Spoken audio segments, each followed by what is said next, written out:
UPEM sudah punah, yang ada sekarang KKB Pegunungan. Tokoh pemuda Papua, Ali Kabiai, menyatakan kondisi organisasi Papua Merdeka UPEM saat ini sudah punah. Kelompok yang sekarang melakukan tindak kekerasan di Papua disebut Ali hanya kelompok kriminal bersenjata KKB di Pegunungan. Pergerakan KKB yang lebih dominan melakukan kekerasan karena sudah terdesak. Pertanyaan-pertanyaan tentang kondisi Papua saat ini selalu merujuk pada kata kunci UPEM dan KKB, kata tokoh pemuda Papua Ali Kabiai dalam keterangan diterima Sabtu. Kondisi saat ini di Papua, menurut Ali Kabiai, jika melihat kembali ke belakang pergerakan Papua Merdeka di tahun-tahun sebelumnya, yang paling eksis melawan kedaulatan NKRI adalah UPEM atau Organisasi Papua Merdeka. Diakui Ali, UPEM telah sedari dulu menjangkiti pemikiran warga-warga di sepanjang pantai atau pesisir Papua, dan UPEM dulu sekali lahir dari gerakan spiritual bawah tanah air kekerasan. Jadi ceritanya bermula dari 1963.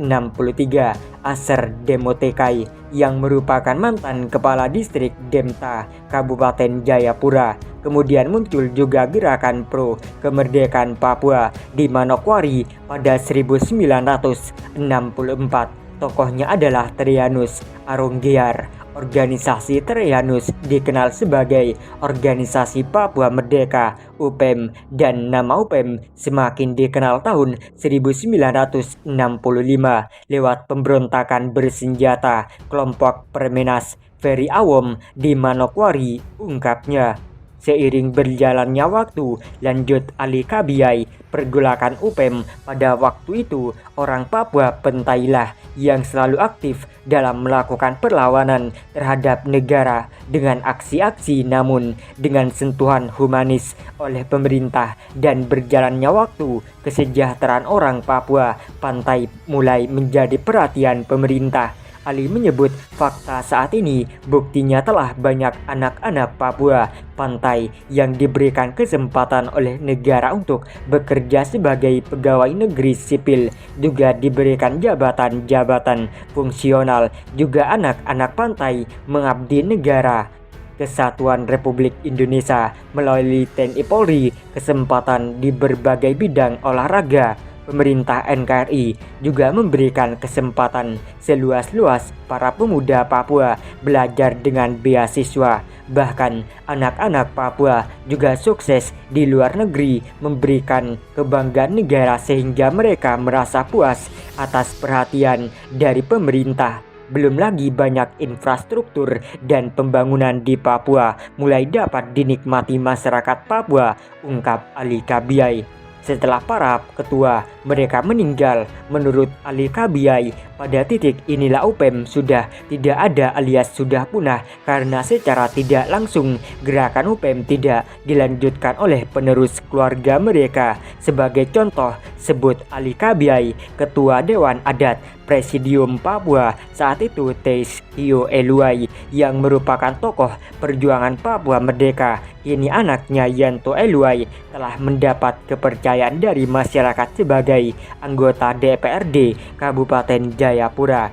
Ali Kabiai mengakui ketika negara sudah sangat memberikan perhatian kepada masyarakat Papua, baik kesejahteraan, kesempatan belajar, dan menduduki pemerintahan yang dulu mereka menyebut dirinya UPEM, sekarang adalah bagian dari warga negara Indonesia. Dan bila ada yang masih menyebut diksi UPEM TPNPB, mereka adalah bagian penyusupan politik, bukan murni dari mereka, karena sesungguhnya mereka sudah punah. Omong kosong jika ada UPEM TPNPB, karena yang ada sekarang ini adalah kelompok kriminal bersenjata atau KKB yang berada di area pegunungan, ujarnya.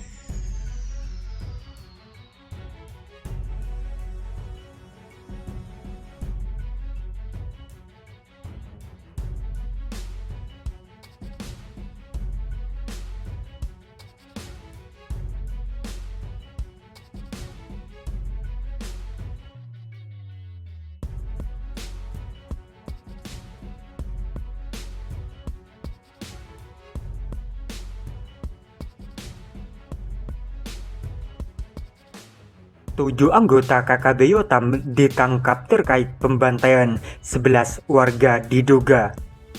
7 anggota kelompok kriminal bersenjata KKB di bawah pimpinan Yotam Bigangge di Doga, Papua Pegunungan ditangkap tim Satgas Damai Kartens. Ketujuh anggota KKB tersebut ditangkap secara terpisah terkait insiden pembantaian 11 warga di kampung Nonggolait, Doga, Papua Pegunungan. Total 7 orang diamankan. Kita akan lihat perannya. Kita lakukan pendalaman, ujar Kapolres Doga AKBP Alexander Panelawan kepada Detikcom.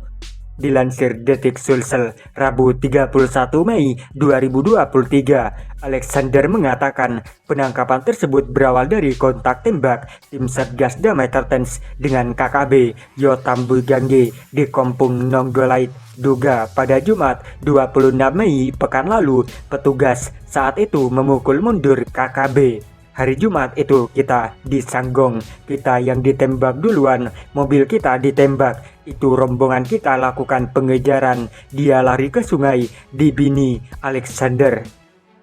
Dia mengatakan KKB Yotam Bigangge kembali terdeteksi merapat ke kampung Nonggolait pada 2 hari berikutnya, masing-masing pada Sabtu dan Minggu. Akibatnya kontak tembak kembali terjadi. Kemudian tim Satgas Damai Kartens kembali menangkap 5 anggota KKB lainnya pada Selasa 30 Mei